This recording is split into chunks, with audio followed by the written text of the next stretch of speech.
नमस्कार, मैं हूं मना। स्वागत करती हूं द मूक नायक में। अभी मैं जंतर मंतर पे आई हुई हूं जहां पे मुसलमानों के खिलाफ जो जिसमें माहौल बना हुआ है उसके लिए यहाँ पे प्रोटेस्ट चल रहा है। देश भर में जो आज मुसलमानों के खिलाफ नफरत भरा माहौल बनाया जा रहा है, उसके विरोध में आज जंतर मंतर पे नागरिक मार्च का आयोजन किया गया है। जैसा कि आप देख सकते हैं, काफ़ी संख्या में यहाँ पे छात्र और आम नागरिक आए हुए हैं। इन लोगों में काफ़ी रोष है सरकार की चुप्पी पे। आखिर मुसलमानों को क्यों टारगेट बनाया जा रहा है? कभी मॉब लिंचिंग के नाम पर, कभी हिजाब के नाम पर, और कभी रामनवमी के जुलूस पे, रमज़ान पे, लाउड स्पीकर, ये सारी चीज़ों पे आखिर मुसलमानों को क्यों टारगेट किया जा रहा है? इन चीज़ों को लेकर छात्रों एवं आम नागरिकों में काफ़ी रोष है और इसके विरुद्ध वो लोग प्रदर्शन कर रहे हैं यहाँ पे। ये किसका लहू है, कौन मरा? ये किसका लहू है, कौन मरा? हर भीख सुलगती छाती में चैन के तारे पूछते हैं। हम लोग जिन्हें अब ना न सके वो खून के धारे पूछते हैं। सड़कों की जगह चिल्लाती है, सागर के किनारे पूछते हैं। ये किसका लहू है, कौन मरा? ऐ रहबर मुल्क को कौम बता, आंखें तो उठा नजरें तो मिटा, कुछ हम भी सुने हमको भी बता। ये किसका लहू है, कौन मरा? गीत के जरिए भी अपने विरोध का प्रदर्शन किया। उन्होंने जंतर मंतर की सड़क पे पेंटिंग बनाई और पेंटिंग बनाकर भी अपना विरोध प्रदर्शन किया। जो देश में माहौल है मुसलमानों के खिलाफ, उस बारे में सर आप क्या कहना चाहेंगे? असल बात तो यह है कि कहने को कुछ बचा नहीं है, क्योंकि सब कुछ बहुत उजागर है। ये बात बहुत उजागर है कि अब हर मौके का इस्तेमाल किया जा रहा है, हर दिन, हर घंटे, जिससे आप मुसलमानों के खिलाफ हिंसा कर सकें और नफरत फैला सकें। और इसके लिए कोई भी बहाना खोज लिया जाता है। कभी यह कि मुसलमान लड़की हिजाब क्यों लगा रही है, उससे हिंदू नाराज़ हो जाते हैं। कभी यह कि अजान क्यों हो रही है इससे, और कभी यह कि हमारा रामनवमी का जुलूस क्यों नहीं मुसलमान मोहल्लों से गुजरेगा। तो आप कोई भी बहाना खोजते हैं मुसलमानों पर हिंसा की। इसका मतलब आप दरअसल हिंसा की एक आदत डालना चाहते हैं, और ये ज़्यादा फ़िक्र की बात है। और यह फ़िक्र की बात है कि हिंदुस्तान से कानून का राज ख़त्म हो रहा है। यानी फ़र्क करना मुश्किल हो गया है कि गुंडे क्या कर रहे हैं और पुलिस प्रशासन क्या कर रहा है। जी सर, जैसे कि हम देखते थे कि रामनवमी का त्यौहार कभी भी, जैसे मैं बिहार से बिलोंग करती हूँ, तो कभी इतने बड़े पैमाने पे रैलियाँ नहीं निकलती थी रामनवमी के त्यौहार पे।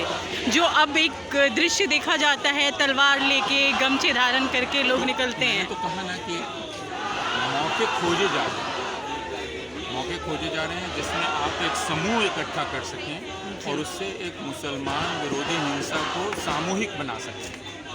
तो रामनवमी है, दुर्गा पूजा के विसर्जन का जुलूस है, इस तरह का हर मौका जब आप लोगों को इकट्ठा कर सकते हैं, ऐसे हर मौके का इस्तेमाल राष्ट्रीय स्वयंसेवक संघ, विश्व हिंदू परिषद, इसके लिए एक स्ट्रॉन्ग मूवमेंट भी तो बनना चाहिए हमारे देश में, जो कहीं नज़र नहीं आता। वह लोगों का काम है, राजनीतिक दलों का काम है, सबका काम है, और वह हमें करना पड़ेगा, वरना भारत जीवित नहीं। एक तरह से इसको एक रोज़मर्रा की चीज़ों में ले लिया गया है हिंसा को, अगर हम टीवी डिबेट्स में देखें तो नामंजूर करना पड़ेगा। हम इसको कबूल नहीं कर सकते कि यह इसकी आदत हमको पड़ेगी। हमको कहना पड़ेगा कि हिंसा हमको कबूल नहीं है। छात्रों को, नौजवानों को, पत्रकारों को, हर किसी को कहना पड़ेगा, राजनीतिक दलों को। ये देखिए कैंडल मार्च अब यहाँ पर शुरू हो चुका है और स्टूडेंट्स के हाथों में आप देख सकते हैं कैंडल है।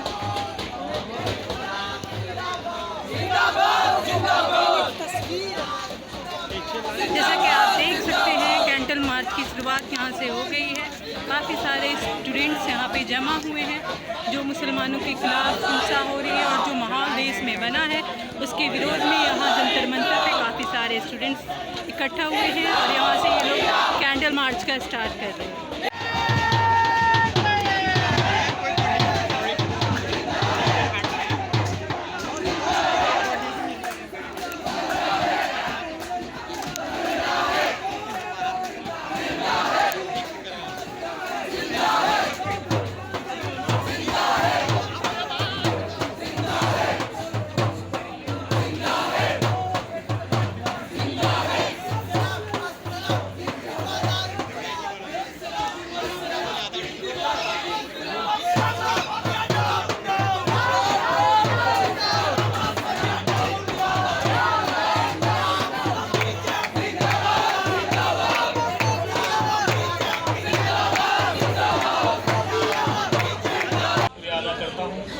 साथियों, जैसा कि आज देश में जो माहौल पैदा किया गया है, एक तरह से एक षड्यंत्र रचा गया है।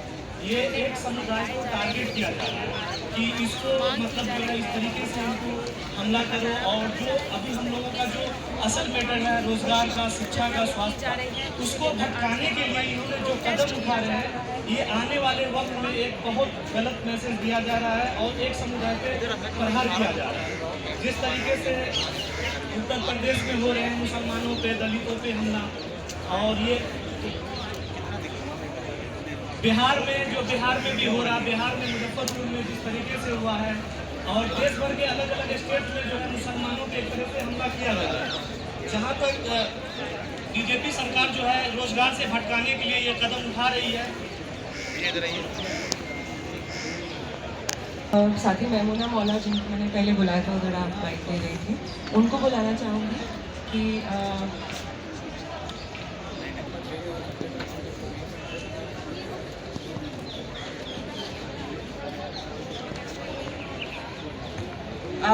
मैमूना जी। Today we are gathered here to protest against the communal violence in terms of the occasion of Ram Navami. I'm representing here being the General Secretary of Muslim Youth National Committee. I appreciate all of the organizations, students movement, youth movements and activists, those who are gathered and joining this vibrant evening. Some people are telling that the entire violence against Muslim community. But me myself simply believe that this is not against not a particular community. RSS declaring the war against a particular idea. What is that idea? The idea of India, the idea of secularism, the idea of diversity, the idea of humanity. All these atrocities happened in the occasion of Ram Navami. It is extremely unfortunate. It's quite unfortunate. Why? The word Ram itself speaks happiness. The word Ram itself speaks pleasure, harmony. I am simply asking the whole India, the Hindu community, what is RSS doing?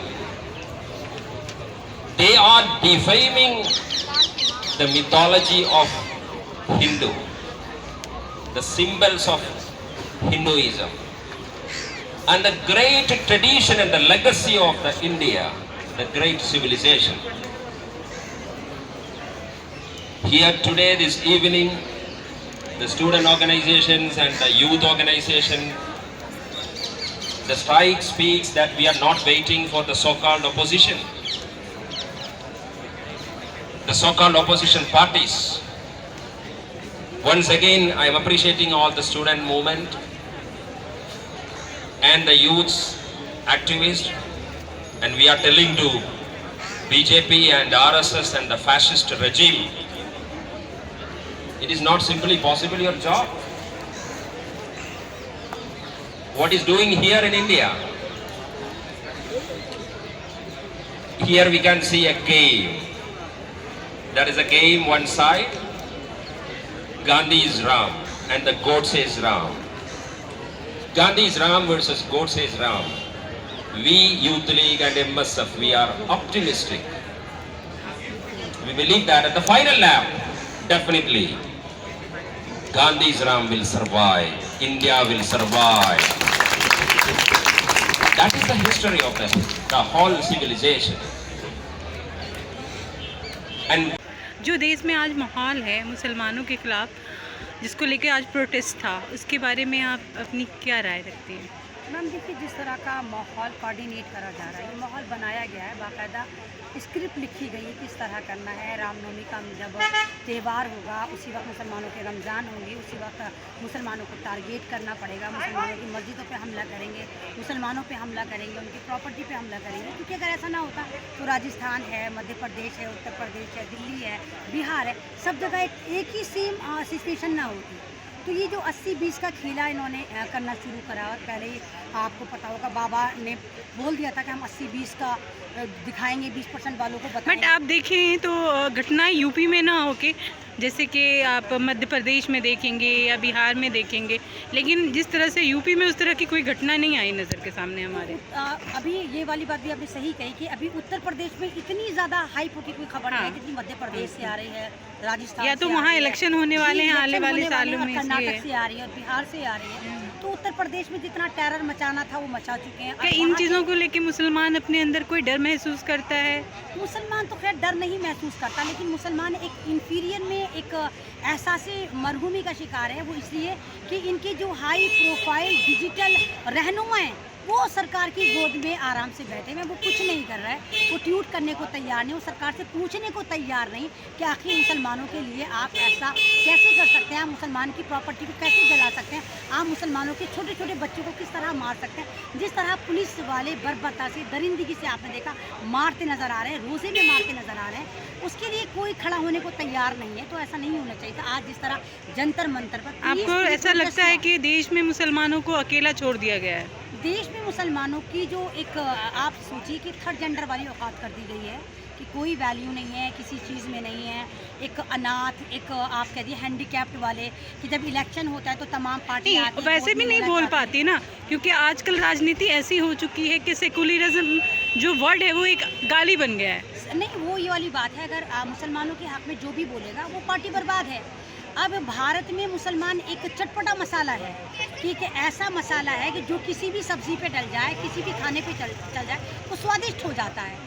अब अगर मुसलमान के लिए कोई बोलेगा तो उसके खाने का स्वाद चला जाएगा, तो यानी कि वो फिर मुल्लाओं की पार्टी कहलाएगी। तो इसलिए तमाम के तमाम जो भी लोग हैं वो मुसलमानों के अगेंस्ट काम करते हैं, मुसलमानों के ख़िलाफ़ बोल के अपने आप को चमकाने का काम करते हैं। तमाम पॉलिटिकल पार्टियां आप देखिए यही काम करें, तमाम मुसलमानों के विरोध बोलती हैं ताकि वो 80% को खुश कर सकें, जबकि लोगों को खुशफहमी है।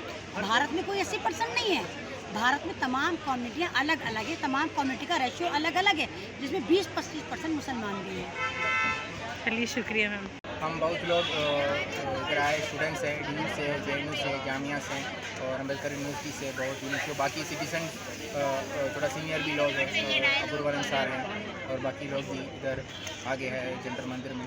किस चीज़ के लिए आया है? अभी देश में पूरा मुस्लिम्स के ख़िलाफ़ अभी दंगा चल रहा है, अभी मुस्लिम्स के ख़िलाफ़ एक देखिए अभी इंटरनेशनल लेवल पे बहुत जेनोसाइड। हाँ, रामनवमी के मौके पर जो घटनाएं हुई हैं वो काफ़ी दुखद हैं। एक तरह से मुस्लिमों के खिलाफ माहौल बनाया जा रहा है। जी, एक्चुअली है ना, इंडिया में ये है मेजॉरिटी लोग SC ST से, OBC से और बाकी मुस्लिम कम्युनिटी से भाई बहन से तरह से ये अभी इंडिया में रह रहे हैं। इसके संघ परिवार का एक एजेंडा है उसको स्प्लिट करने के लिए, RSS का एक एजेंडा है, VHP का एक एजेंडा है, बजरंग दल का एक एजेंडा है, पूरा संघ परिवार का एक एजेंडा है। उसके पूरा बुक में लिखा है, विचारधारा में गोलवालकर और सावरकर लिखा है हमारा एनिमी कौन है। हमारा एनिमी मुस्लिम्स है, क्रिश्चियन है, कम्युनिस्ट है, बाकी देखिए दलित के भी वो सपोर्ट नहीं करता है। तो इधर का पूरा मेजॉरिटी को संघ परिवार सपोर्ट नहीं करता है।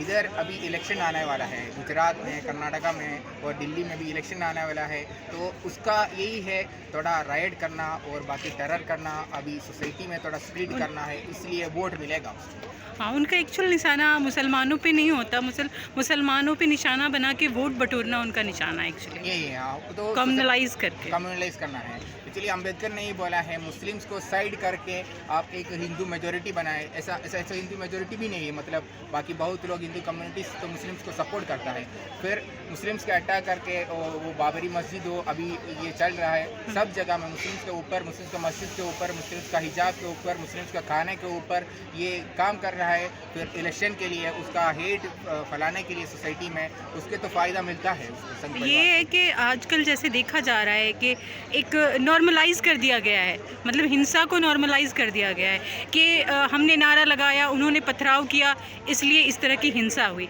तो ये एक डरावना माहौल पैदा करता है कि अगर हम अपने आप को बचाते भी हैं तो कल को हमारे ऊपर ही बुलडोज़र चलेगा। मुसलमानों के खिलाफ जैसे खरगोन में, मध्य प्रदेश में यही हुआ है।